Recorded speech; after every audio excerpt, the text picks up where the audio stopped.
El guerrero interior, cómo cultivarlo, cómo despertarlo, cómo tener una verdadera fortaleza. De eso ya veníamos en la última entrada. Hoy tenemos episodio interesante. Voy a tratar de que no sea infinitamente largo. No sé cómo voy a hacer, pero vamos a intentarlo. Porque además, bueno, estoy grabando esto como en seguidilla. Es primera vez que grabo como varios días anticipados porque voy a estar ocupado y no sé si me va a dar para montarlo en tiempo real. No era la idea de este diario, pero hablando precisamente de la flexibilidad, pues acá estamos. Pero hoy les quiero hablar del concepto del guerrero interior.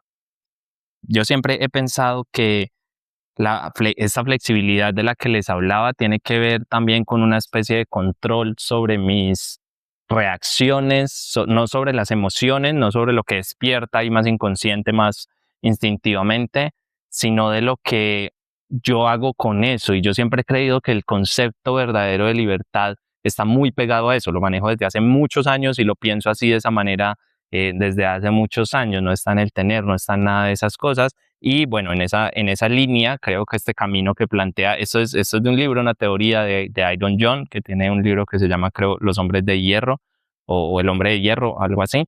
El caso es que, pues plantea como unos puntos, como unos pasos, que aquí voy a resumir mal, o sea, como muy cortico, pero que quiero que te quedes con la idea. El primer punto de esos es, bueno, lo primero es desarrollar el guerrero interior, hablemos un poco de eso.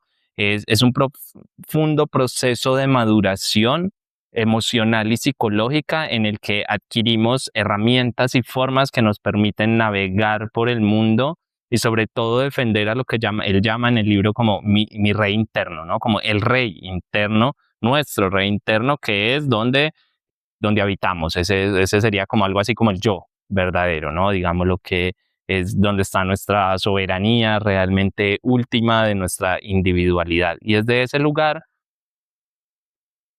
pues se entiende que hay muchos guerreros, es como que nacemos con esto, pero hay muchos guerreros que mueren rápidamente porque empezamos la vida y no somos capaces de defender el rey, porque nuestros padres de alguna forma abusan, porque el sistema de alguna forma abusa, porque los compañeros de clase abusan, porque hay un montón de cosas que pasan y como no somos capaces algunas personas, que a mí me pasó, de defender, digamos, a ese rey, pues entonces termina como muriendo ese guerrero y luego toca un poco despertarlo. Bueno, toca para quienes entiendan, quieran y les resuene este camino. El primer punto, paso sería como aprender a bailar con lo que pasa en la vida, ¿no? Y aprender a que ese guerrero baile.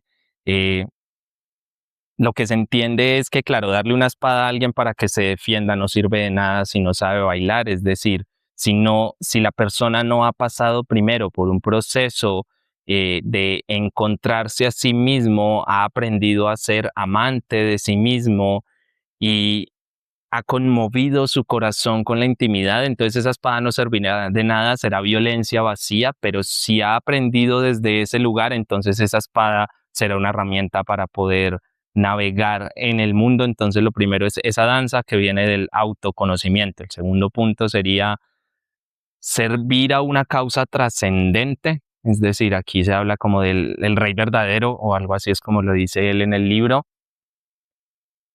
Y es que, claro, si yo no lo pongo en alguien más, si yo no pongo ese servicio, si no, yo no pongo ese lugar en otra causa que esté afuera de mí, pues es muy probable que me esté quedando en sentimientos de codicia, individualismo, etcétera, y desde ahí no va a salir una verdadera fortaleza. Desde ahí el guerrero interior no va a terminar de despertar del todo y lo único que va a tener pues es la capa de la que hablábamos el otro día. Por eso es importante ponerse al servicio, no es olvidarse de mí, pero ponerse al servicio de algo más grande, de algo que hay más allá. El tercer punto o paso sería el uso de la espada individual, de la espada Vajra, creo que lo llama él en el libro. Pero está hablando de una espada interior, no está hablando de una espada real, sino que esta espada es psicológica, esta espada es espiritual y se utiliza para separar, para dividir, para cortar aquello que nos pertenece y aquello que no nos pertenece, aquello que nos hace daño y aquello que no. Es cortar de alguna forma ese cordón umbilical con las cosas que nos aferran al mundo y nos generan sufrimiento, que puede ser a la madre, puede ser a la idea que tengo de las relaciones, que puede ser, bueno, puede ser a lo que sea. Esa espada nos puede servir para muchísimas cosas, pero si la afilamos y la tenemos ahí, si tenemos esta espada Vaksha, lo que vamos a poder hacer es cortar muchas cadenas de autoindulgencia, de depresión, de resentimiento, de un montón de cosas que van apareciendo en la vida y de donde obviamente viene mucho el sufrimiento. Bueno, seguimos con el otro punto porque me voy quedando ahí sin tiempo. El siguiente es luchar sin concesiones contra los enemigos internos. Es decir, aquí hay un punto muy radical y es, va a aparecer un lobo interno, van a aparecer unos enemigos internos de alguna manera, ya que hay que ser implacables. O sea, cuando el alma es invadida o cuando en el alma entran estos lobos, vamos a llamarlo así como fuerzas destructivas. Bueno, igual es que no me gustan los lobos en ese sentido porque me gustan bastante los lobos, pero digamos cuando entran estas fuerzas destructivas, traumáticas, que nos jalan, que nos tiran hacia otros lugares, hay que tener una actitud implacable de no bajarse ante eso, no simplemente ignorar, no simplemente pasar, sino de enfrentar y decir, bueno, esto está acá y yo no lo voy a aceptar. Por más que me esté afectando, por más que en este momento esté adentro, yo voy a trabajar para de alguna forma dar muerte a eso y ahí uso un poco la espada de la que hablábamos en el punto anterior. El siguiente punto, que ya creo que es el quinto, es pasar del cobre al hierro. Este punto me parece muy interesante y muy importante y es que resucitar al guerrero interior cuando pues no está presente, está dormido, lo que sea, tiene que ver con volver al hierro porque ese hierro se entiende que es algo más fuerte, que no se deja permear por cosas de afuera, lo que pasó, y lo decía un poco en este momento de cuando mueren el guerrero interior muere porque deja que muchas cosas de afuera entran y le permeen, que sería un poco como estar en ese cobre, que se entiende que el cobre es conductor, ¿no? Como todas esas energías, llamémoslas tóxicas de afuera, pues las conduce y el paso, ese despertar del guerrero es pasar al hierro que no conduce nada de eso, que esas energías, llamémoslas tóxicas, llegan ahí, pueden llegar, pueden conectar, pero no van a pasar a través de mí. Yo ya no soy un conductor de eso, sino que me he vuelto hierro que es independiente de, no independiente en el sentido de nada me toca, sino independiente en el sentido de no conduzco por defecto, sino que yo decido qué hacer o qué no hacer ahí. Y me parece un punto fundamental de esta resurrección, porque de ahí vienen muchos temas de límites, vienen muchos temas de poner y pararse ante el mundo de muchas maneras. Y hablando de esos límites y cosas, el último punto de ese guerrero interno sería sostener la tensión y pelear limpio en las relaciones.